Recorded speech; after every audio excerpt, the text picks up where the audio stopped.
Hi there, it's Wheezy here. Today I'm going to be doing a little video about working the joints, more the encapsulated joints, and help to increase strength and range of motion. And the reason I'm doing this video is because I have a lot of cartilage issues. It started back in 2020 where I had an extremely bad cough and I was under a lot of stress. And I coughed so hard that I kind of tore all the cartilage into my chest area, and nobody knew what it was. Took a long time to figure it out. I went for many tests and X-rays. Nobody knew what it was, so I just started digging in deep. And Lord and behold, perseverance paid off, and I found out I had costochondritis. So normally this kind of injury happens on impact, like if you were a football player and you collided into somebody, the impact would cause that kind of pain, where it's a jolt. Or if you're driving and you get in an accident and the car bag opens up and pushes against your chest, some people get it that way. So very unusual to get it from a cough, but like I said, it was an extremely bad cough. And there's days it's going on 5 years now. I still have issues with range of motion and pain and cracking and popping, but it's gotten a lot better. And through some of the resources that I found out there, really helped me quite a bit. I did a self-diagnosis, and I was right. And it took years to get through it, but it's not like your average exercise. I was trying to do the weights and stuff, and it was just making it worse. So I had to stop everything. I could barely move at the beginning. I couldn't turn my head. I had a hard time sleeping. I couldn't get dressed properly, brushing my teeth. All these things were like painful, very painful.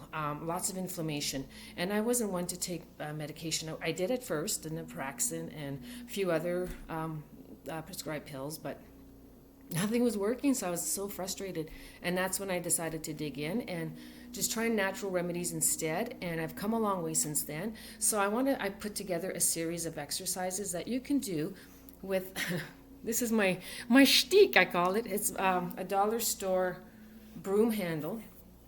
And I started off with this because it's easier to work your arms simultaneously, like together, so that the brain can perform it better and easier, especially if you have one that's more sore than the other. You start slow. I mean, you can always change the motion of the arms and whatnot, but it's good to work them together, and then holding and doing some contractions in the shoulders, in the hands.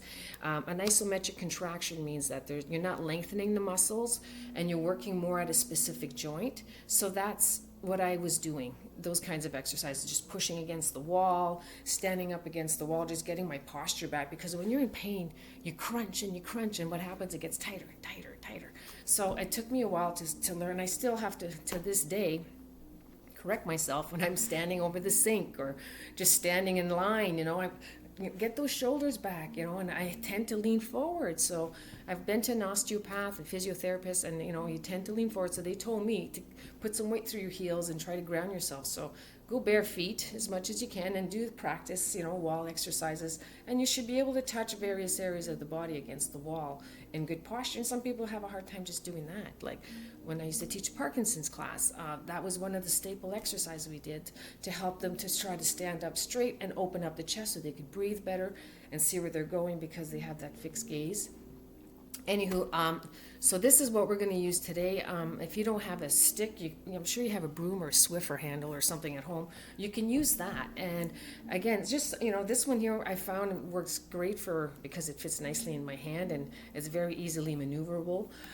Just be careful when you're doing it in the house. A couple of times I whacked some stuff, shit went flying. So be careful. Make sure you have enough space. Check your space, and put on some shoes if you wish, and it's good for stability, and just wear something comfy, and let's give it a go. All right, just gonna move that out of the way. So today, just a little warm up when you get started. Just do some shoulder rolls, and you're just holding on loosely to begin. Some shoulder rolls, taking it back. Try not to move the arms, just the shoulders right now. And stand tall as best as you can. That's why mirrors are nice. People think you're vain when you're looking in a mirror. I always love working in front of a mirror because I can check out my posture. I need to make sure that I'm in alignment. especially if you have really bad stability. We're going to take this around here. You don't tend to notice when you're slouching until you look in the mirror, you know, and it's crazy. We have to correct ourselves every like 6 seconds if you're leaning over the counter or if you're at your computer or, you know, just watching TV, you're all just slouch. This is the most comfortable position ever. So our hip flexors get tight in that sense too, but weak hip flexors are more from sitting than anything else. We need to strengthen those for our core muscles, help stabilize the back. All right, so take it wide, and then we're going to do the turn. So the abdominals are pulled in and just nice loosely exercising here. We're not putting any pressure on the arms. You're just going through the motions. Lubricate the joints. Let the body, you know, become aware that, hey, we're moving here. Let's do this. Let's get the blood flowing. You know, and the oxygen rate's going to raise up a little bit. So you're going to breathe a little harder. And then let's take it in and out like a little bench press. And don't forget to breathe. I mean, I know that sounds silly, but I'm a breath holder, you know what? And I think so many people are breath holders too. After I read a book, Breathe, it was amazing how diseases have accumulated because we hold our breath, or we're mouth breathers at night, you know? Okay, now here, I'm just going to go on an angle, and then I want you to just push into the stick. So I'm trying to push the hands close together. So that's an isometric contraction, plus we're doing some movement. So the scapula's coming into play, and it's the shoulder itself that's getting the contraction, as well as the hands and the wrists. All right, so bring the hands in here, and I'll push them in, and then go over the head, just like you're going to bring it back. And if you can't go back there, that's fine. You don't have to go far. Listen to your body. If it hurts, then you don't need to go through with it. You know, like, do something that's more comfortable for your body right now. It took me a long time even to get to this point, so we're not judging anybody. All right, bring it here. We're just going to do the old, I like to call it peekaboo, you know, if you're peeking over the fence. What's going on over there?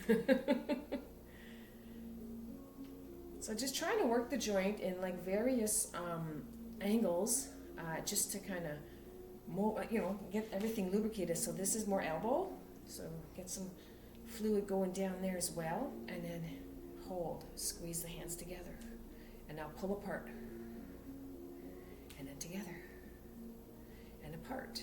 I mean, there's a million exercises that we can do with just a stick. So that's just a little tidbit just to get you started, so you can see what it's like. And if it's something that you're interested in doing, just get yourself a little $1.25 broom handle at the dollar store and come join me for next time. All right, bye for now.